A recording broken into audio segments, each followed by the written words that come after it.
باب صلاۃ النوافل جماعتن، جماعت سے نفل نماز پڑھنا. اس میں بہت لوگ اعتراض کرتے ہیں صلاۃ التسبیح جماعت سے کیوں پڑھتے ہیں آپ؟ ذکرہ انس و عائشہ رضی اللہ عنہما عن النبی صلی اللہ علیہ وسلم. تو یہ بات حضرت انس اور حضرت عائشہ نے حضور صلی اللہ علیہ وسلم سے نقل کی ہے، یعنی اس کا ثبوت ملتا ہے. اب اس کے لیے وہ حدیث لائیں گے جو پہلے بھی آپ پڑھ چکے ہیں. حدثنا اسحاق اخبرنا یعقوب بن ابراہیم حدثنا ابی عن ابن شہاب قال اخبرنی محمود بن ربیع الانصاری انه اقل رسول اللہ صلی اللہ علیہ وسلم.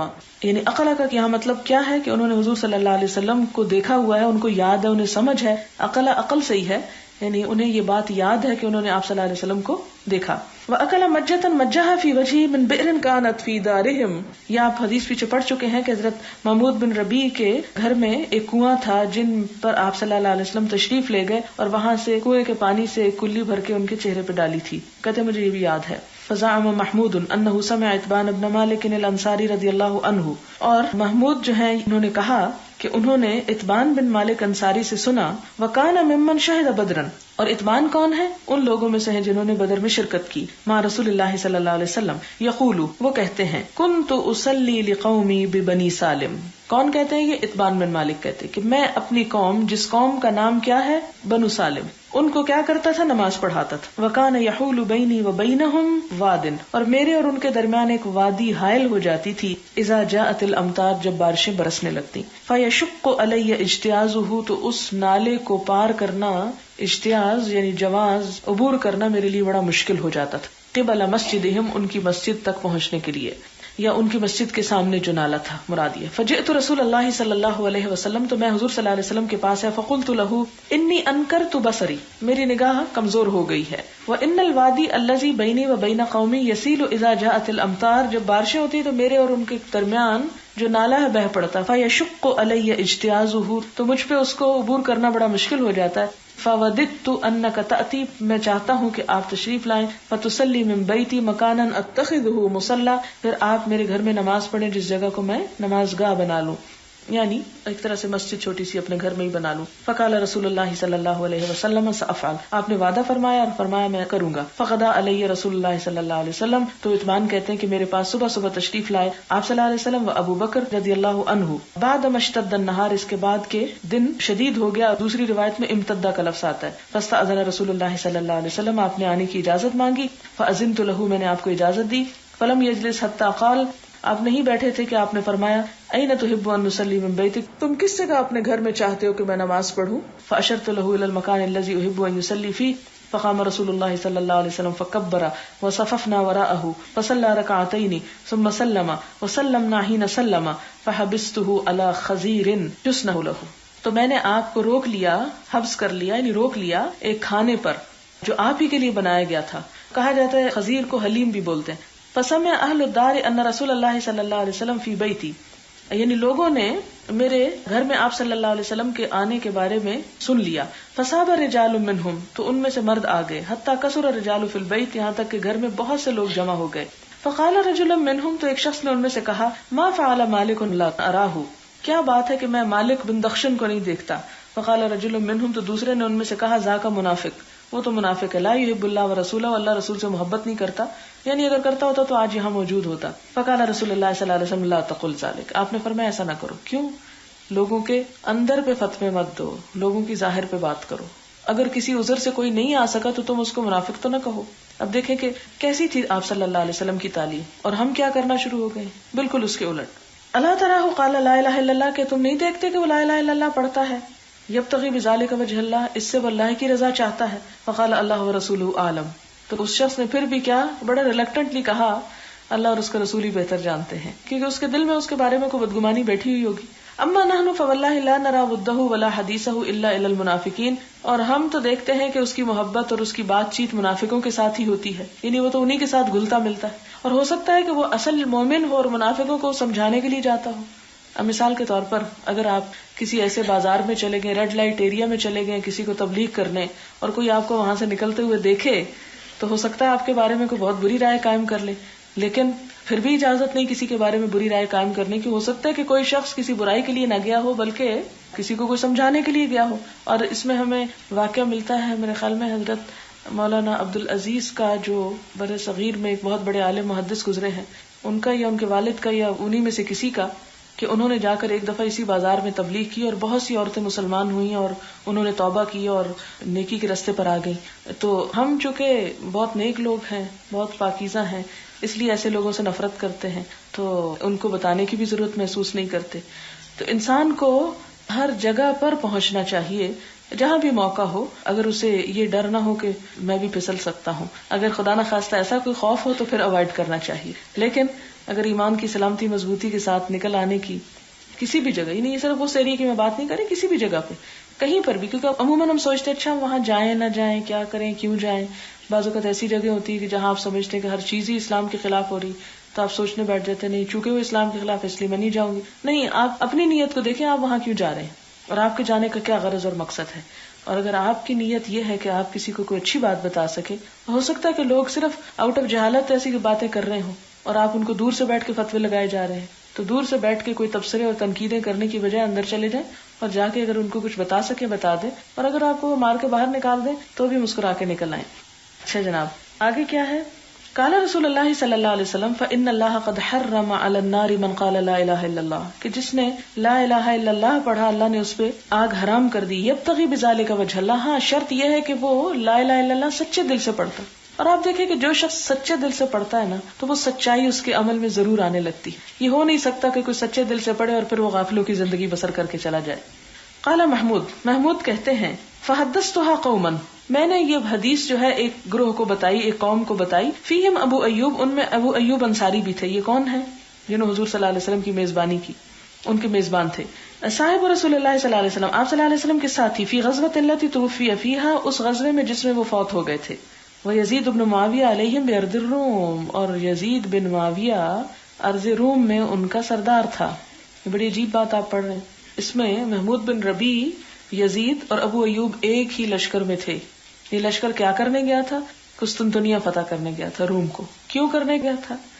اس قسطنطنیہ کی فتح کے لیے 12 حملے ہوئے ہیں اور بڑے جوش و خروش سے مسلمان گئے. کیوں؟ اس لیے کہ آپ صلی اللہ علیہ وسلم نے ایک پیشن گوئی فرمائی تھی اور آپ نے فرمایا تھا لَتَفْتَحُنَّ الْقُسْطُنْطِنِيَّةَ وَلَنِعْمَ الْأَمِيرُ أَمِيرُهَا وَلَنِعْمَ الْجَيْشُ جَيْشُهَا.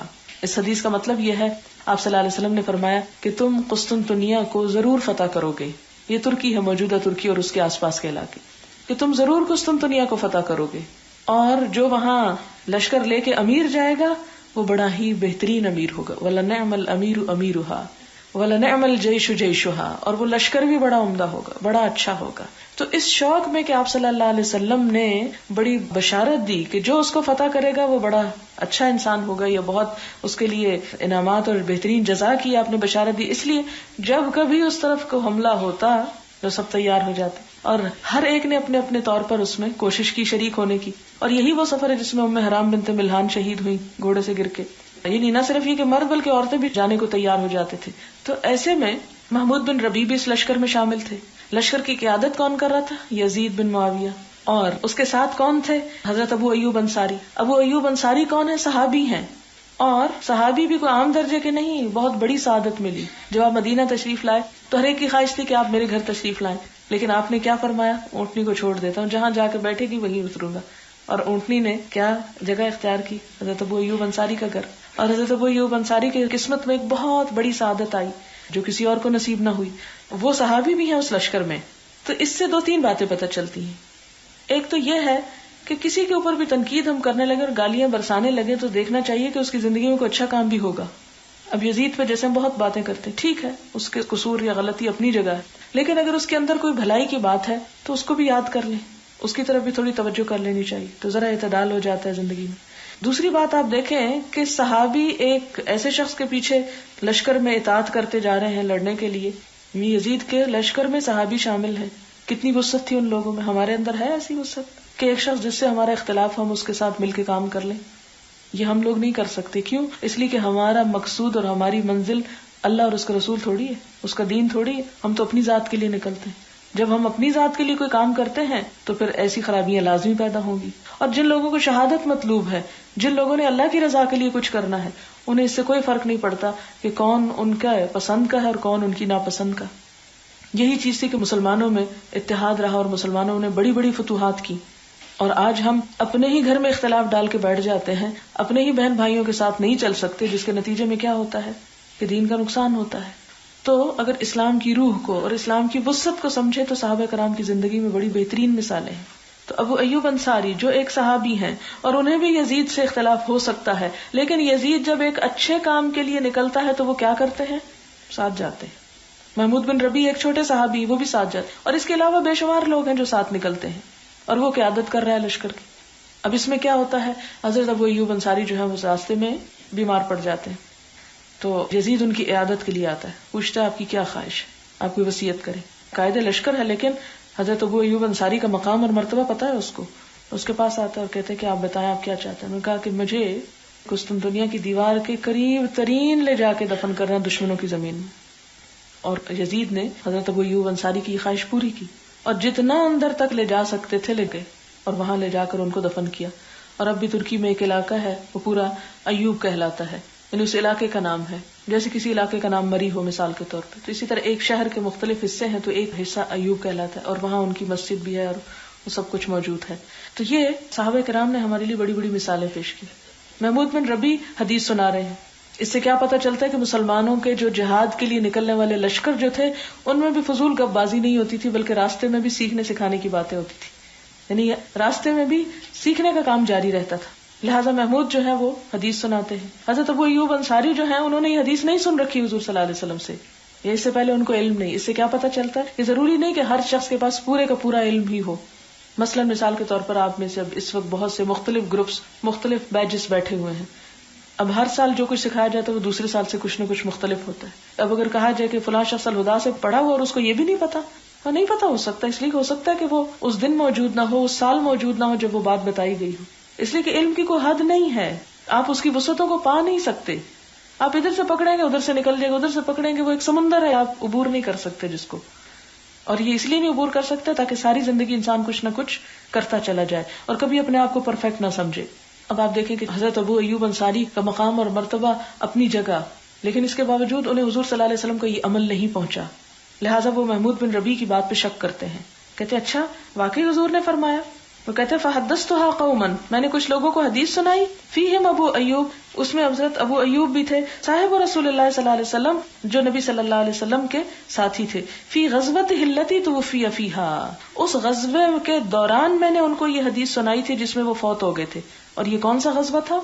قسطنطنیہ کی طرف جانے والا. وَيَزِيدُ بْنُ مُعَاوِيَةَ عَلَيْهِمْ بِأَرْضِ الرُّومِ، اور یزید بن معاویہ ان کے اوپر قائد تھا روم کی زمین پر، یعنی حدیث میں نے ارض روم پہ سنائی تھی. فَأَنْكَرَهَا عَلَيَّ ابو ایوب، ابو ایوب نے میرا انکار کیا، اس بات کو قبول نہ کیا مجھ سے. قال واللہ ما اظن رسول اللہ صلی اللہ علیہ وسلم قال ما قلت قط، کہتے میں نہیں سمجھتا کہ حضور صلی اللہ علیہ وسلم نے کوئی ایسی بات کبھی فرمائی ہو. کون کہہ رہے ہیں؟ ابو ایوب. کس سے کہہ رہے ہیں؟ محمود سے، جو انہیں حدیث سنا رہے ہیں. فَكَبُرَ ذَلِكَ عَلَيَّ، کہتے ہیں یہ بات مجھ پہ بڑی گراں گزری، بہت بھاری ہوئی مجھ پہ کہ میں ایک حدیث سنا رہا ہوں اور ابو ایوب جیسے بڑے بزرگ صحابی جو میری بات نہیں سن رہے. فَجَعَلْتُ لِلَّهِ عَلَيَّ، تو میں نے اللہ کے لیے منت مانی، ان سلمنی، اگر تو مجھے سلامت رکھے، حتی اقفلا، کہ میں لوٹوں، من غزوتی، اپنے اس غزوے سے، ان اسأل عنہا اتبان ابن مالک رضی اللہ عنہ، تو میں پھر پوچھوں گا اتبان بن مالک سے اس کے بارے میں. حالانکہ اس سے پہلے وہ سن چکے تھے اور سنا رہے تھے سن کے، لیکن چونکہ انہوں نے شک کا اظہار کیا لہٰذا یہ ان کو بڑی تکلیف ہوئی اور انہوں نے کہا کہ اللہ اگر مجھے سلامت رکھے تو میں انشاءاللہ جا کے دوبارہ سنوں گا یہ حدیث. ان وجدتہ حیا، اگر میں نے اس کو زندہ پایا، کیونکہ اتبان بھی بوڑھے ہو چکے تھے. فی مسجد قومہ، ان کی قوم کی مسجد میں. فقفلت، کہتے ہیں کہ میں پھر واپس ہوا. فأحللت بحجۃ او بعمرۃ، واپس آ کے میں نے حج یا عمرے کی نیت کی. ثم سرت، پھر میں چلتا رہا. حتی قدمت المدینہ، یہاں تک کہ میں مدینہ آ گیا. کون آ گئے؟ محمود بن ربیع. آپ کو پتا ہے نا کہ مدینہ اور مکہ سے ترکی کتنا دور ہے؟ بہت دور، بہت عرصہ لگا ہوگا ان کو واپس آتے. تو واپس آتے انہوں نے صرف ایسے ہی نہیں ارادہ کیا بلکہ عمرے اور حج کا ارادہ کر لیا کہ مدینہ جو جانا ہے تو یا مکہ جو جانا ہے تو بیکار کیوں جائیں، کسی کام سے جائیں. اور یہی صحابہ کرام کی زندگی تھی، ایک پرولولہ کہ ادھر جہاد کو جا رہے ہیں، ادھر حج کو جا رہے ہیں، ادھر عمرہ کو جا رہے ہیں، ادھر علم کے لیے نکل رہے ہیں، گھوم رہے ہیں، پھر رہے ہیں، جم کے بیٹھے ہوئے نہیں تھے. کہتے ہیں کہ میں مدینہ پہنچا. فأتیت بنی سالم، وہاں آ کے میں بنی سالم میں پہنچا. اب یہ ہے علم کے لیے تحقیق، ریسرچ، اس کو کہتے ہیں ریسرچ. فإذا اتبان الشیخ اعمی، اتبان جو تھے وہ بوڑھے ہو چکے تھے، اندھے ہو چکے تھے. یصلی لقومی، ابھی بھی اپنی قوم کو نماز پڑھاتے. فلما سلم من الصلاۃ، جب انہوں نے نماز سے سلام پھیرا، سلمت علیہ، تو میں نے ان کو سلام کیا، واخبرتہ، اور میں نے ان کو بتایا، من انا، کہ میں کون ہوں. ثم سألتہ عن ذلک الحدیث، پھر میں نے ان سے اس حدیث کے بارے میں پھر پوچھا. فحدثنیہ کما حدثنیہ اول مرۃ، تو انہوں نے وہ حدیث مجھ کو اسی طرح سنائی جیسے پہلی مرتبہ سنائی. تو اس سے کیا پتہ چلتا ہے کہ آپ صلی اللہ علیہ وسلم کی باتوں کو صحابہ کرام بھی حدیث کا نام دیتے تھے. یہ حدیث امام بخاری نے نہیں بنا لی، یہ لفظ حدیث صحابہ کرام سے ہی شروع ہوا.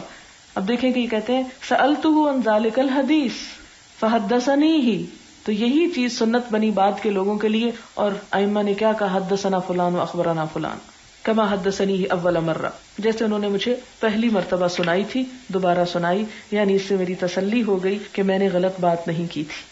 باب التطوع فی البیت، گھر میں نفل نماز پڑھنا. حدثنا عبد الاعلی بن حماد حدثنا وہیب عن ایوب وعبید اللہ عن نافع عن ابن عمر رضی اللہ عنہما قال قال رسول اللہ صلی اللہ علیہ وسلم، آپ صلی اللہ علیہ وسلم نے فرمایا، اجعلوا فی بیوتکم من صلاتکم، اپنی نمازوں میں سے کچھ حصہ اپنے گھروں میں بھی پڑھا کرو. ولا تتخذوها قبورا، اپنے گھروں کو قبرستان نہ بناؤ، کیونکہ قبرستان میں نماز نہیں ہوتی. تابعہ عبد الوہاب عن ایوب، اس حدیث کو عبد الوہاب نے بھی حضرت ایوب سے روایت کیا ہے.